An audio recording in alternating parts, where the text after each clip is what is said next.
Shalom Obracha, que le bon Dieu protège, vous donne la santé et la joie qu'elle rassemble. Cette semaine, j'étais à une bar mitzvah et bien sûr, on m'a invité de prendre la parole en l'honneur du Hatta bar mitzvah.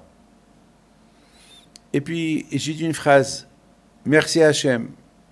Les parents, ils doivent dire merci à Hachem. Que Baruch Hachem, maintenant, ils vont transmettre à l'âge de 13 ans, le papa, la maman, ils vont maintenant se laver les mains des responsabilités du garçon. Et maintenant, ça y est.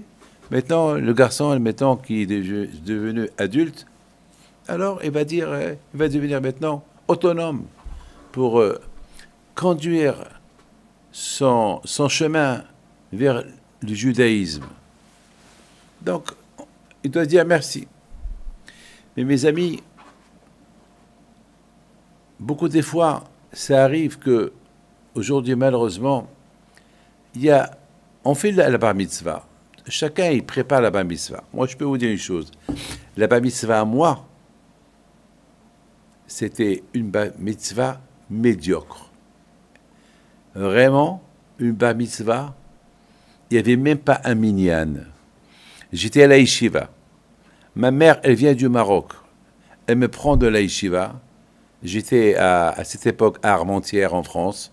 Après 3 ans que je n'ai pas vu ma mère. Bien sûr, imaginez-vous l'émotion que j'avais de voir ma mère après 3 ans que je ne l'ai pas vue. Et elle me dit, voilà, après-demain, c'est le jour de ta bar mitzvah. Et si Dieu veut, après, on va aller en Angleterre, aller yeshiva en Angleterre. Dans ma tête, je me suis dit, ah, l'Angleterre, d'une yeshiva à une yeshiva, c'est ça mon cadeau de ma bar mitzvah. Et j'ai dit à ma mère, et c'est où la bar mitzvah? Elle me dit à Paris. À Paris? Ah, Paris, j'avais 13 ans. Écoutez le mot Paris, ouah, Paris, c'est le paradis. Alors, elle m'a pris à une rue à Paris. On a pris un taxi de Armentières jusqu'à la rue Quincampoix, chez la famille que Dieu me pardonne, j'ai oublié. Enfin, peut-être je vais me rappeler. Il s'avère que moi et un autre garçon, on a fait la bar mitzvah le même jour. Dans une petite synagogue, je crois à la rue de... la rue, c'est à côté de la rue de Rivoli.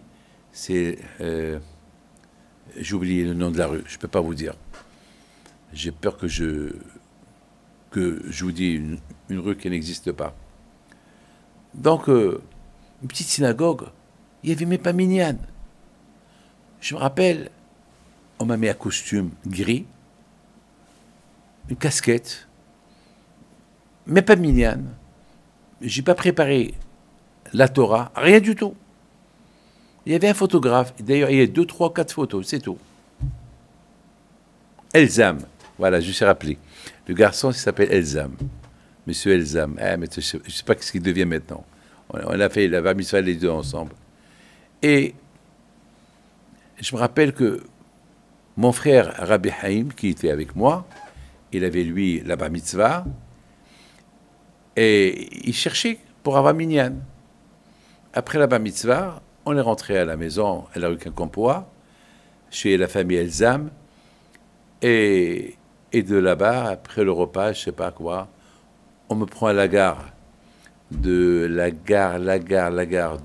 Nord, oui, ou la gare de l'Est, je ne peux pas, la gare du Nord peut-être, et de là-bas, on a pris le train pour aller en Angleterre. Et je me rappelle, jamais j'oublierai. Lorsque ma mère, elle est montée dans le train, ma mère, tout d'abord, elle nous a fait monter dans le train. Moi, Rabbi Haïm, mon frère. Et elle nous donnait les valises. Entre-temps, le train, il a démarré, et la pauvre, elle était sur le quai. Alors la pauvre, elle voulait vraiment, elle voyait le train qui démarre. Ces 2 enfants qui sont là-bas, elle, la pauvre, elle court avec le train, elle met elle s'accroche, Et Hachem Yishmor, elle aurait pu mourir. C'est heureusement, il y a un monsieur qui l'a tiré, elle est tombée par terre, la pauvre, elle priait, elle priait à Hachem, Ya Rabbi, Ya Kadosh Baruch Hu, mon fils, mes enfants, mes enfants. Bon, ils sont venus, la police, elle est venue, donc ils ont appelé au train que dès qu'on arrive à Calais, qu'on nous met sous surveillance jusqu'à que maman, elle arrive avec le prochain train. Mes amis, ça c'était ma bar mitzvah. Je dis quoi aujourd'hui? Le sacrifice de ma mère qu'elle a fait pour me faire la bar mitzvah et me prendre à la yeshiva. C'est dur. Elle m'a pas vu 3 ans. Elle me prend une autre yeshiva où je suis resté là-bas encore quelques années sans la voir, sans voir mes parents.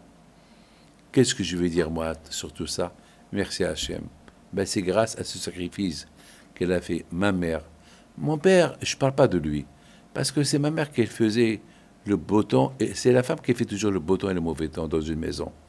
Et ma mère, tout ce qui était Torah, jamais elle a contredit mon père.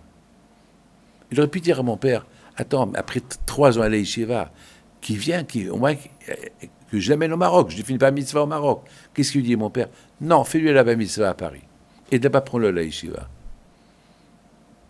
J'aurais pu, même moi, j'avais 13 ans, j'aurais pu me révolter. Je ne me suis pas révolté, parce que je respectais mes parents. J'ai appris, on m'a appris à les respecter. Alors, je les ai respectés, malgré que c'était un sacrifice pour moi. Merci à Hachem. Merci à Hachem pour tout. Il faut toujours, mes amis, dire merci à Hachem. Je n'ai pas eu ni cadeau de bar mitzvah, ni montre, ni chanteur, wello, ni danse, rien du tout. Une bar mitzvah des pauvres. Mais aujourd'hui, je suis l'homme le plus riche du monde. Pourquoi? Parce que grâce à Dieu, j'ai appris à dire Baruch Hashem sur les bonnes choses, pour les bonnes choses et pour les mauvaises choses. Pour eux aussi, je dis Baruch Hashem. Et c'est ça ma réussite. Et c'est ça notre réussite. Que le bon Dieu protège. Amen.